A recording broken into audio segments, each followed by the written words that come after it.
Hi friends, welcome to Uma Kitchen. இன்னைக்கு விறகரிசி காளான் தோசை நம்ம செய்ய போறோம். அதுக்கு தேவையான பொருள் ஒரு அழகு வந்து விறகரிசி எடுத்து வச்சிருக்கேன். ஒரு அழகு வந்து இட்லி அரிசி எடுத்து வச்சிருக்கேன், புழுங்கல் அரிசி. ஒரு கைப்பிடி அளவுக்கு உளுந்து எடுத்து வச்சிருக்கேன்.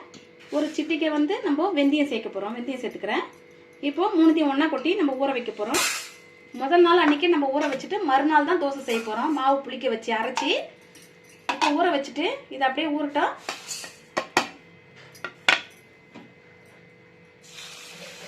காலையில ஊற விட்டு நைட் அரைச்சி வச்சுட்டு காலையில நம்ம தோசை செய்யலாம். இப்போ ஊற வச்சிருக்கேன். அரிசி நல்லா ஊறிடுச்சு, கழுவி க்ளீன் பண்ணி வச்சிருக்கேன். இப்போ ஜார்ல மாத்தி அரைச்சி மாவு கரைச்சி புளிக்க வச்சிடலாம்.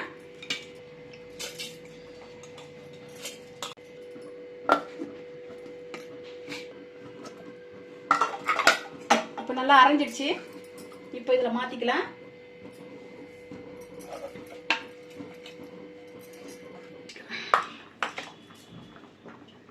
அரைச்சி முடிச்சாச்சு. இப்போ தேவையான அளவு உப்பு சேர்த்து நம்ம கரைச்சி புளிக்க வச்சுக்கலாம் மாவை.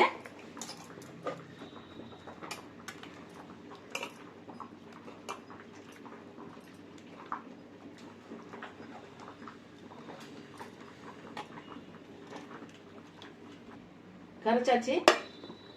இப்போ இதை அப்படியே புளிக்கிட்டோம். அப்புறம் தோசை சேர்த்து பார்க்கலாம். கரைச்சி வச்ச மாவு வந்து நல்லா புளிச்சிச்சு பாருங்க. நம்ம ஆல்ரெடி உப்பு போட்டு அதில் சேர்த்துருக்கோம். இப்போ புளிச்சு வந்துருச்சு. இப்போ வந்து காளான் கிரேவி வந்து தோசைக்கு எப்படி செய்யுதுன்னு பார்க்கலாம். காளான் வந்து பொடியை நறுக்கி வச்சுருக்கேன். 2 பெரிய வெங்காயம் நறுக்கி வச்சுருக்கேன். கொஞ்சம் கொத்தமல்லியும் புதினாவும் கட் பண்ணி வச்சுருக்கேன். 2 ஸ்பூன் வந்து சிக்கன் மசாலா எடுத்து வச்சுருக்கேன். 1/4 டீஸ்பூன் கரம் மசாலா, 1/2 ஸ்பூன் வந்து வெறுமிளகாத்தூள், ஒரு 10 பூண்டு பல் எடுத்து ஒரு துண்டு இஞ்சி எடுத்து நல்லா நசுக்கி வச்சுருக்கேன். ஒரு தக்காளி வந்து பேஸ்ட் பண்ணி வச்சுருக்கேன், அரைச்சி வச்சுருக்கேன். மிளகு சீரகம் பொடி தேவையான அளவு சேர்த்துக்கலாம், உப்பு தேவையான அளவு சேர்த்துக்கலாம், எண்ணெய் தேவையான அளவுக்கு சேர்த்துக்கலாம். இப்போ எப்படி சேர்த்துன்னு பார்க்கலாம். அந்த தோசைக்கு தேவையான கிரேவி நம்ம இப்போ ரெடி பண்ண போறோம். இப்போ கடாய் சூடு ஏறுது. இப்போ கொஞ்சம் எண்ணெய் சேர்த்துக்கலாம்.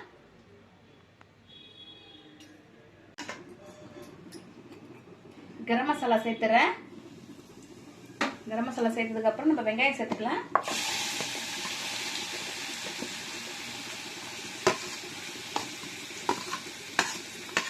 கரம் மசாலா வந்து நம்ம எண்ணெயில் சேர்க்கும் போது இந்த வாசனை நல்லா இருக்கும், அந்த ஃப்ளேவர். அதுக்கு நான் எண்ணெயில் கரம் மசாலா சேர்த்துருக்கேன்.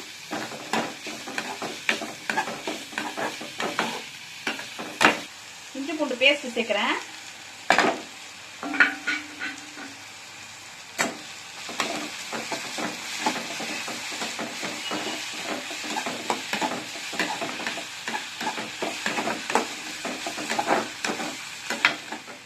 தக்காளி சேர்த்துக்கலாம்.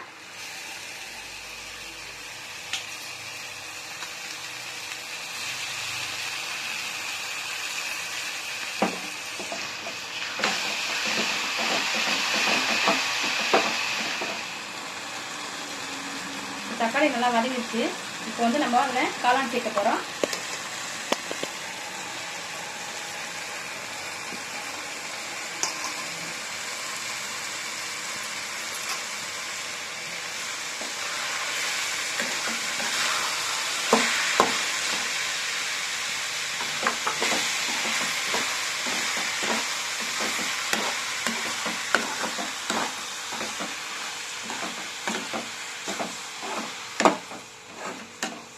இப்போ வந்து தண்ணியே ஊற்ற தேவையில்லை. நம்ம காளான் வந்து வதங்க அதுலேயே லைட்டாக கொஞ்சம் தண்ணி வரும்.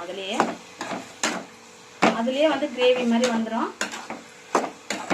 நம்ம தண்ணியெலாம் ஊற்ற வேண்டிய வேலை இருக்காது. இது நல்லா வதங்கட்டும். இப்போ வந்து நல்லா வதங்கிடுச்சு பாருங்க. இப்போ அதிலே வந்து கொஞ்சம் தண்ணி மாதிரி வருது பாருங்க, வதங்க. அதனால நம்ம வந்து இதில் தண்ணி சேர்க்க தேவையில்லை. இப்போ வந்து மசாலாலாம் சேர்த்துக்கலாம். சிக்கன் மசாலா சேர்க்குறேன். வெறும் மிளகாத்தூள் சேர்க்குறேன். ஒரு 1/2 ஸ்பூன் வந்து மிளகு சீரகம் பொடி சேர்க்குறேன். தேவையான அளவு உப்பு சேர்த்துக்கலாம். நம்ம ஆல்ரெடி மாவில் உப்பு சேர்க்கறதுனால நம்ம இதில் கம்மியாக சேர்த்தா போதும். தோசைக்கு போடுறதுனால ரொம்ப உப்பாயிடும். அதனால நம்ம கம்மியாக போட்டுக்கலாம்.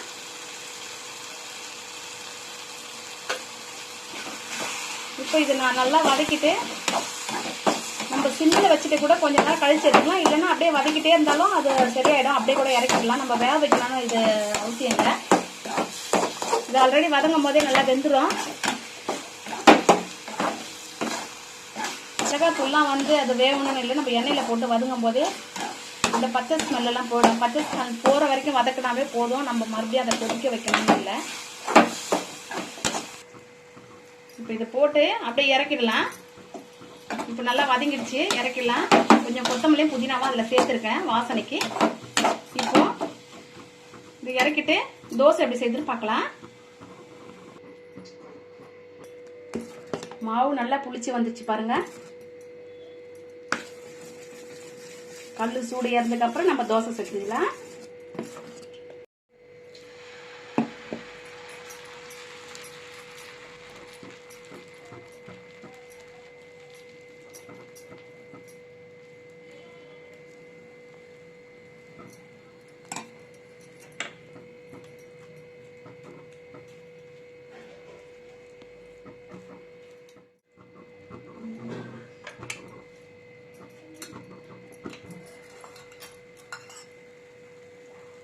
ஒரு ஸ்பூன் அப்படியே சுற்றி எண்ணெய் ஊற்றிக்கலாம்.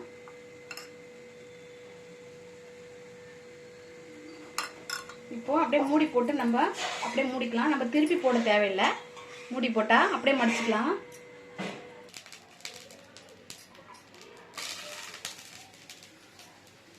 தோசை நல்லா வெந்துடுச்சு. இப்போ கொஞ்சம் புதினாவும் கொத்தமல்லி தூவிக்கலாம்.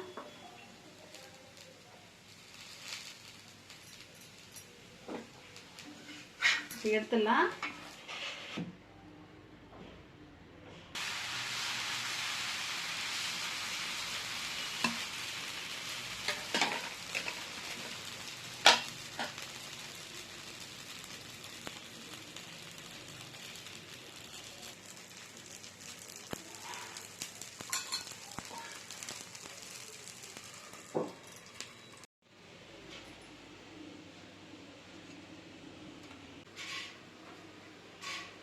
விறகரிசி காளான் தோசை ரெடி ஆயிடுச்சு பாருங்க.